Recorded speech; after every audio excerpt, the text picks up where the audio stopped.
Hi everyone, welcome back to the channel. आज के video में हम लोग बात करेंगे how to find the levels. देखिए, हम लोग इंट्राडे कर रहे हैं, ऑप्शंस करें या फिर स्विंग ट्रेडिंग करें, हमेशा हमें जरूरत होती है उन लेवल्स की जो स्ट्रांगली मार्केट के साथ रिएक्ट करेंगे। बट ऐसे नहीं कि हमें सिर्फ लेवल्स की जरूरत है, हमें मल्टीपल पैटर्न्स, मल्टीपल कैंडलस्टिक की कंफर्मेशन के लिए जरूरत होती है।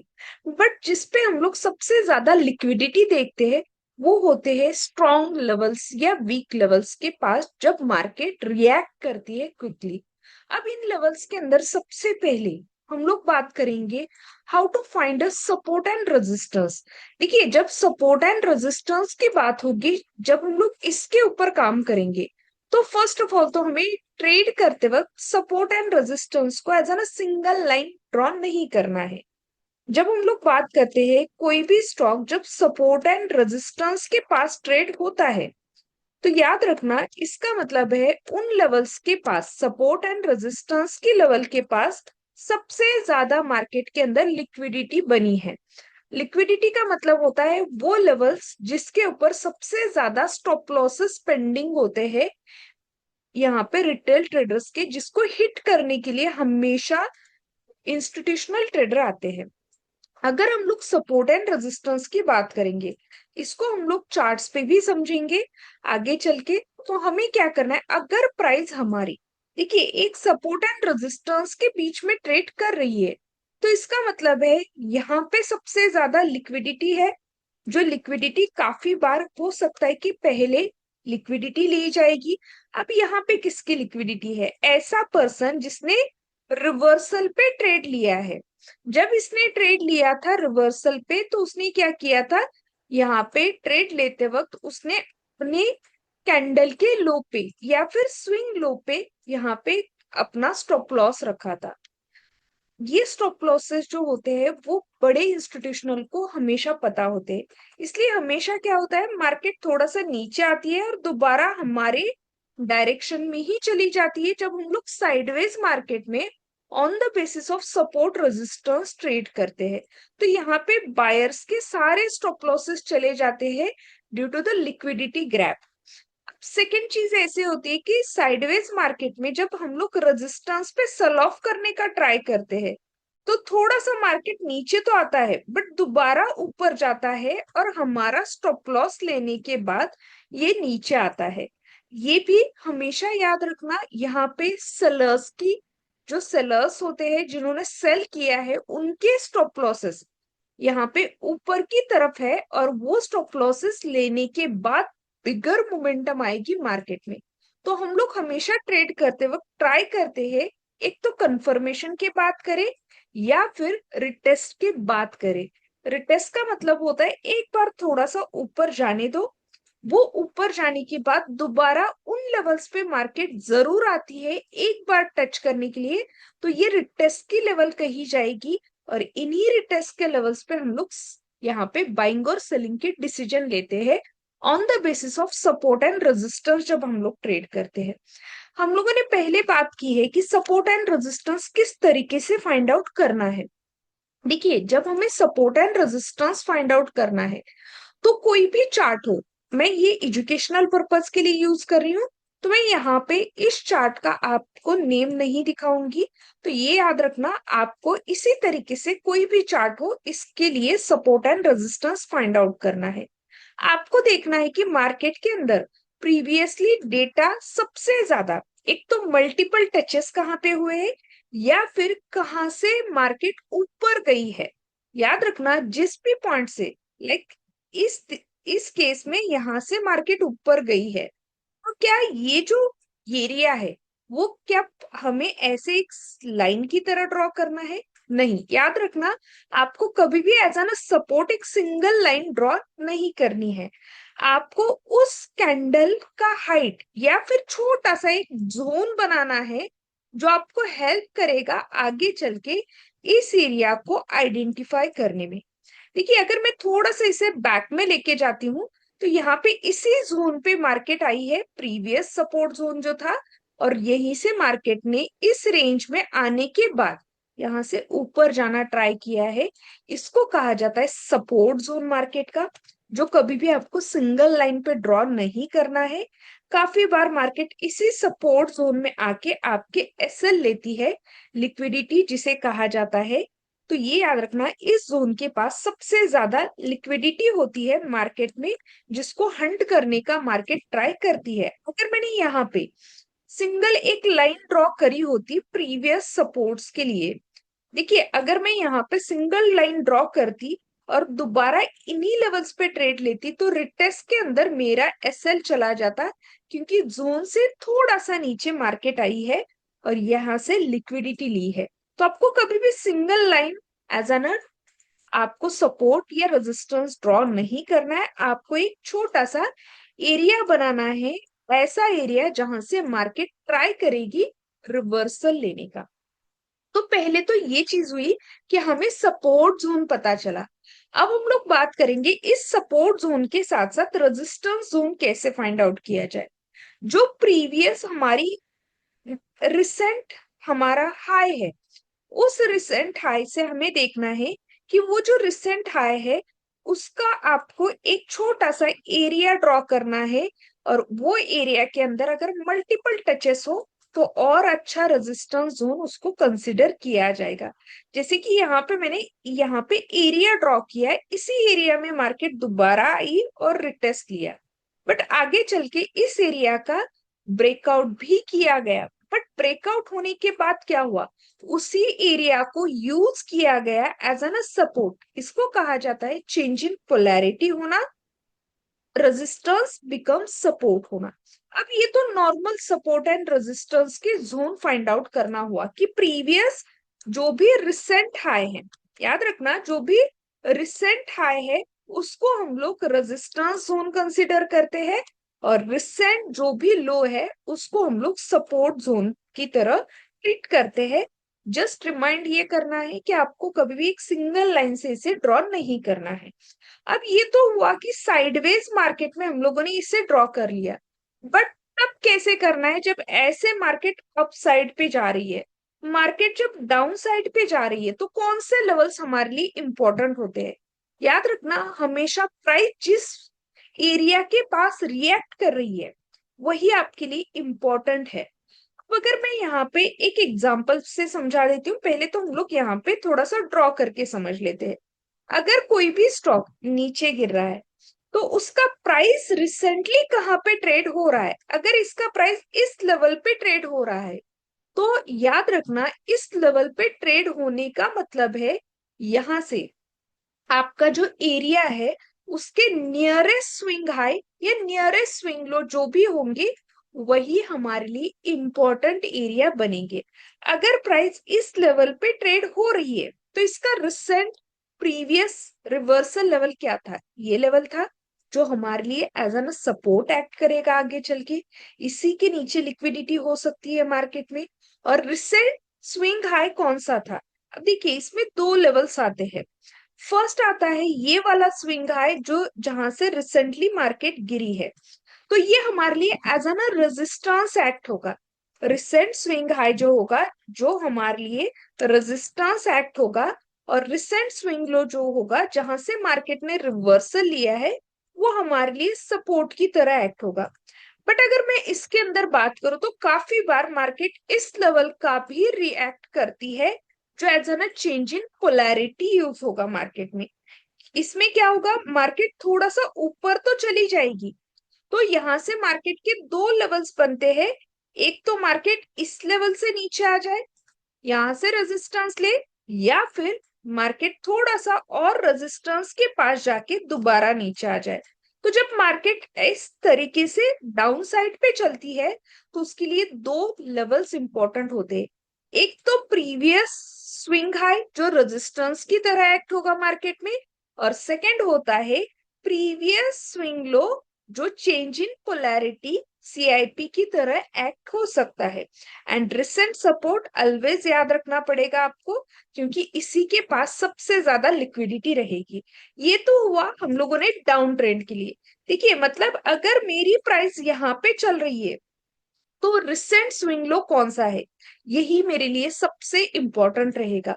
अगर प्राइस के पास जो भी होगा वो मेरे लिए इंपॉर्टेंट है। अगर हम लोग इसके पास वाला लो की बात करेंगे तो ये तो थोड़ा सा ऊपर था, तो ये हमारे लिए थोड़ा सा रिस्की रहेगा।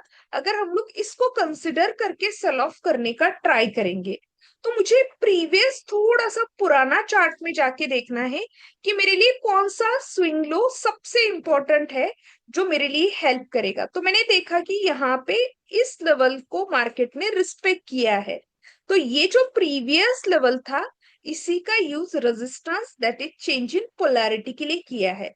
बट अगर ऊपर जाती है मार्केट तो मेरे लिए रेजिस्टेंस फिर ये लेवल रहेगी गिरती हुई मार्केट में। लेकिन अगर सपोर्ट की बात करें तो सपोर्ट थोड़ा सा नीचे रहेगा, वो हमें हिस्टोरिकल चार्ट्स पे देखना पड़ेगा। फर्स्ट सपोर्ट या फिर नीचे आई मार्केट तो अगला सपोर्ट कहाँ पे है, ये हमें ऐसे जोन्स की तरह ड्रॉ करना है। देखिए यहाँ पे भी पहले वाला सपोर्ट आज रेजिस्टेंस की तरह यूज हुआ है जब मार्केट नीचे गिर रही थी। तो आपको क्या करना है, हमेशा अगर मल्टीपल सपोर्ट रेजिस्टेंस बन रहे हैं तो आपको हमेशा याद रखना है कि आप बड़े टाइम फ्रेम पे टॉप डाउन एनालिसिस करो। टॉप डाउन एनालिसिस का मतलब क्या होता है, अगर आप 15 मिनट्स पे ट्रेड कर रहे हो या फिर आप 5 मिनट्स के टाइम फ्रेम पे एंट्री एग्जिट कर रहे हो तो हमेशा आपको लेवल्स ड्रॉ करने पड़ेंगे 1 आवर, 4 आवर्स या डेली। जनरली मैं जब ट्रेड करती हूँ मैं 4 आवर्स पे या फिर डेली चार्ट्स के लेवल्स ड्रॉ करती हूँ, डिपेंडिंग ऑन द मार्केट की डायरेक्शन कैसी है। अगर मार्केट का डायरेक्शन स्टेबिलिटी के साथ है तो हम लोग यहाँ पे डेली के लेवल्स भी यूज करते हैं, क्योंकि डेली के लेवल्स में जब आप लेवल्स फाइंड आउट करते हो तो डेली एक प्रोसीजर आपको हमेशा करनी है, प्रीवियस डे का हाई आपको मार्क करके रखना है, क्योंकि ये प्रीवियस डे का हाई काफी बार रेजिस्टेंस या फिर चेंज इन पोलैरिटी की तरह यूज हो सकता है। फिर आप कोई भी किसी भी तरह की ट्रेडिंग स्टाइल में काम कर रहे हो, फिर क्रिप्टो में कर रहे हो या फिर ऑप्शंस या इंट्राडे में कर रहे हो, प्रीवियस डे का लो ये आपके लिए काफी बार सपोर्ट या फिर आपका ये रिएक्ट कर सकता है एज एन सीआईपी लेवल। तो ये दो चीजें पहले मार्क करना जरूरी होता है। डेली चार्ट पे जाके आपको कैंडल का हाई, प्रीवियस डे कैंडल का high as an resistance mark करना है एंड प्रीवियस डे का लो आपको एज एन सपोर्ट ड्रॉ करना है जब आप इस लेवल पे काम करोगे, क्योंकि ये लेवल आपके लिए सपोर्ट या सीआईपी की तरह हमेशा एक्ट होगी। काफी बार ऐसे होता है कि मार्केट अगर आपके क्लोजिंग प्रीवियस डे की क्लोजिंग के पास ओपन हो गई तो इस लेवल के पास बीटीएसटी ट्रेडर्स के सबसे ज्यादा लिक्विडिटी रहती है। तो याद रखना प्रीवियस डे क्लोजिंग को भी हमेशा एक जोन की तरह, छोटे से जोन की तरह मार्क करके रखना, क्योंकि this is a liquidity point. Generally previous day high और लो के पास प्लस क्लोजिंग के पास सबसे ज्यादा ट्रेडर्स की लिक्विडिटी होती है और इसका रिस्पेक्ट मार्केट हमेशा करती है। बात करते हैं अगर मार्केट ऊपर जा रही है इस तरीके से हाई पे हाई बना रही है तो मेरे लिए कौन से लेवल्स इंपॉर्टेंट रहेंगे जब मैं ट्रेड करूंगी। सेम आपको 4 आवर्स या डेली चार्ट्स पे जाना है, टॉप डाउन एनालिसिस करना है। और जब आप टॉप डाउन एनालिसिस करोगे तो आपने ये मार्क करने के बाद ट्रेंडिंग मार्केट है, जैसे कि यहाँ पे अब ट्रेंडिंग मार्केट है, तो सबसे पहले तो आपको याद रखना है कि प्राइस कहाँ पे है। आपकी प्राइस जिस लेवल के पास रिएक्ट हो रही है उसके नियरेस्ट प्राइस ही आपके लिए इंपॉर्टेंट है। एक एग्जांपल के लिए बात करते हैं, अगर मेरी प्राइस इस लेवल के पास है, यहाँ पे प्राइस अगर मेरी रिवर्सल या फिर यहाँ पे रिवर्ट कर रही है, देखिए अगर प्राइस यहाँ पे रिवर्ट कर चुकी है तो मेरे लिए सबसे इंपॉर्टेंट रिवर्सल का लेवल तो ये होगा जहां से प्रीवियसली मार्केट ने सपोर्ट लेने का ट्राई किया है। सेकंड मेरे लिए इंपॉर्टेंट होगा नियरेस्ट रेजिस्टेंस का लेवल, जो मेरे लिए प्रीवियस स्विंग हाई एक्ट करेगा रेजिस्टेंस की तरह।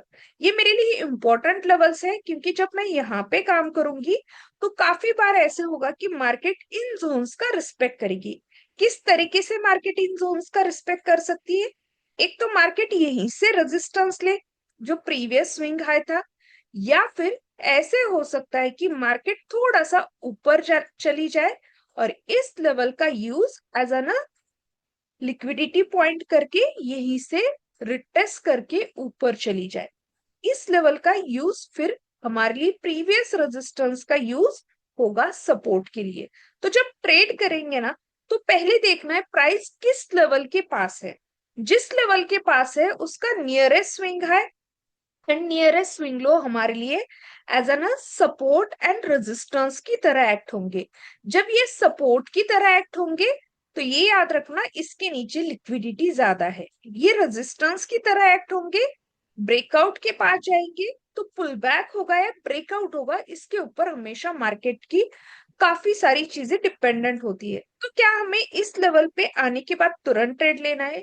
याद रखना मार्केट के अंदर स्ट्रक्चर कैसे भी बने, आपको ट्रेड तब लेना है जब आपके लेवल्स कंफर्म हो। सपोर्ट एंड रेजिस्टेंस जोन के जो लेवल्स होंगे वो पहले तो आपके कंफर्म होने चाहिए। जैसे कि अगर मैं एक बात करूं यहां से, यहाँ पे जब मार्केट ने रिवर्सल लेना स्टार्ट किया था, तो मार्केट इन लेवल से रिवर्सल लेना स्टार्ट की थी जब यहाँ पे सपोर्ट एंड रेजिस्टेंस का यूज किया गया as an change in polarity level. But उसके पास नियरेस्ट रेजिस्टेंस जो थे, आगे मार्केट जो प्राइस पे चली गई, तो इन प्राइजेस का यूज आगे चल के बड़े सपोर्ट एंड रेजिस्टेंस के लेवल्स के लिए किया गया जब मार्केट ने अपना स्ट्रक्चर बनाना स्टार्ट किया। देखिए मार्केट में सबसे इंपॉर्टेंट होता है उसका स्ट्रक्चर बनना। पुल बैक लेना और स्ट्रक्चर बनाना मार्केट हमेशा इंपॉर्टेंट होता है।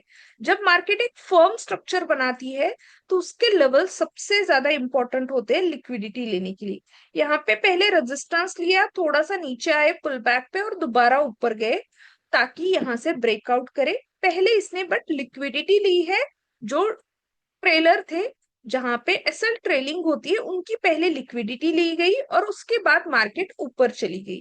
तो ऐसे लेवल्स को हमेशा याद रखना है। अगर वो अप ट्रेंड में है या फिर डाउन ट्रेंड में है, कभी भी आपको सिंगल लाइन ड्रॉ नहीं करनी है। सपोर्ट एंड रेजिस्टेंस के लिए आप हमेशा एक बड़ी सी लाइन ड्रॉ करोगे और वो लाइन आपकी होनी चाहिए 4 आवर्स डेली चार्ट्स पे।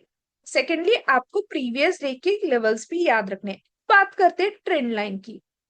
देखिए जब आप ट्रेंड लाइन भी ड्रॉ करोगे तो सिंगल लाइन कभी भी ड्रॉ नहीं करनी है, आपको उसको ट्रीट करना है as an zone. Multiple touches हो लेकिन एक जोन के अंदर हो। तो ये जोन्स में हमेशा आपको हेल्प मिलेगी कि आप गलत एंट्री में ना फंसो। आपको हमेशा याद रखना है जब जोन से रिजेक्शन हो तभी ट्रेड्स बनेंगे। अगर जोन्स का रिस्पेक्ट नहीं हो रहा है ट्रेंड लाइन के केस में, तो फिर हम लोग उन केसेस में ट्रेड को अवॉइड करते हैं। फिर वो ट्रेंड हो या फिर आपकी डाउन ट्रेंड की मार्केट हो। तो ये चीज याद रखना, जब ट्रेंड भी बनता है तो आपको सिंपल एक काम करना है कि मल्टीपल टचेस को देख के आपको एक जोन यहाँ पे ड्रॉ करना है। जब जोन से मार्केट ब्रेक होती है तो आपको देखना है कि नियरेस्ट आपकी सपोर्ट लेवल कौन सी थी और नियरेस्ट रेजिस्टेंस लेवल कौन सी थी। अगर हम लोग यहाँ पे बात करें तो नियरेस्ट रेजिस्टेंस यही था। अगर आपने इसके अंदर रिट्रेस का वेट किया तो आप यहाँ पे ट्रैप नहीं हो पाओगे। यहाँ पे रिट्रेस ब्रेकआउट तो दे दिया, लेवल्स ब्रेक हो गई, रेजिस्टेंस ब्रेक होने के बाद वो रिट्रेस आया के लिए आया बट रिट्रेस फेल हुआ और उसी लेवल का यूज फिर से आपकी सीआईपी की तरह यूज किया गया। तो याद रखना आप जब भी लेवल ड्रॉ करोगे तो जोन्स की तरह करना। सपोर्ट एंड रेजिस्टेंस के जोन प्लस प्रीवियस डे के level, support and resistance and closing price को याद रखना जरूरी है। होप कि ये वीडियो आपको अच्छा लगा हो। Thank you everyone. अगर अच्छा लगा है तो एक लाइक शेयर सब्सक्राइब जरूर करना।